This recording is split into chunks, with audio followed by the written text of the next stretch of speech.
දෙනා වෙමුදායකයෝ රට ගොඩ නගනා සමගිය බලයයි සැමදා ඉතින් මගේ මේ උත්තම කාර්යවලුරේ ඔබගේ හදවත් රුධිරය මත ගලා නික්දෙන සිතුවිලි සුන්දර පුච්චාපට නිදහසේ මායිචුනේ එතනගෙන දෙන්නයි කලමුව මා විශ්වාස කරනවා උතුරු කිරුවා අත්තුරේ අපසට සුරංග විහිඳු දේකවර්ණ පුෂ්පයන් විකසිත කළ ආගනස් මුල්ලා ආදර්ශ ප්‍රාථමික විද්‍යාලයේ පුංචි අපට අද සුවශේෂී දවසක් අපේ ලොවේ හිරු මඩල ගෞරවනීය විදුහල්පති පියාණනි සෙනෙහදියෙන් අප සිත් පුරවාලන ගෞරවනීය නියෝජ්‍ය විදුහල්පති මෑණියනි හම්බන්තොට දිසාබාල කොමසාරිස්තුමනි සනදා අප මෙහෙවන සෙවනල්ල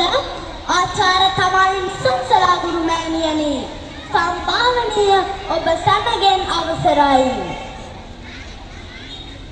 බේදන පවේ සම්වරයාගේ නිර්මාතෘත්වයෙන් ඇනඹී බාලදක්ෂ ව්‍යාපාරයේ පුංචි සමාජිකයෙක් වීමට ලැබීම අද මගේ හිතට විශාල සතුටක් ගෙන දෙනවා ගොඩනගමු ශ්‍රී ලංකාන අභිමානවත් තේමාවෙන් මෙවර 78 වෙනි දවසේ සමරුම උත්කර්ෂවත් අන්දමින් අපේ භූමියේ පවත්වනවා අද අපි සමරන්නේ අපේ මාතෘ භූමිය විතරණ අධිරාජ්‍යවාදීන්ගේ නිදහස ලබා වසර 78ක් සපිරෙන අභිමානවත් මොහොතයි 1948 පෙබරවාරි 4 වෙනිදා අපේ ලබාගත් නිදහස පුදේ පඩියක් ඇසවීමට හෝ උත්සවයක් පැවැත්වීමට පමණක් සීමාවක් වූවක් නොවේ.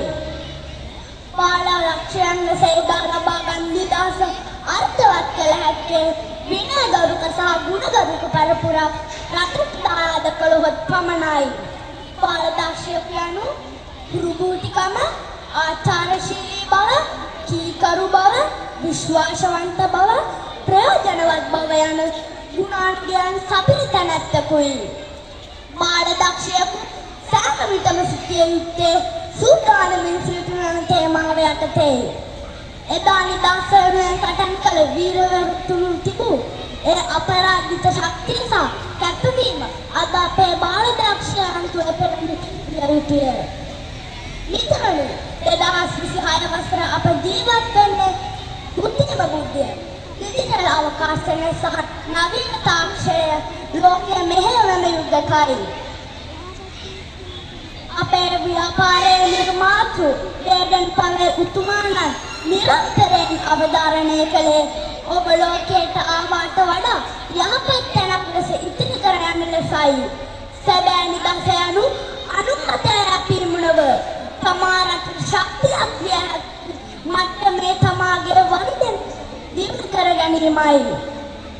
ගොඩනගමු ශ්‍රී ලංකා යන අභිමානවත් තේමාවත් සමග සැබෑ නිදහස දිනා ගන්නා පොතට වෙමු මම ඔබට ආරාධනා කරනවා. මුළු ලොවම අපේ මව්බිම අපේ අපි වෙමු එහි නායකයෝ මන් සුරඳ විදි ගුණුරු මිසදී අපි වෙමු එහි පොතකයෝ දිනු නිදහස සදාකට ගමු. මම කිදේ ස්තුතියි.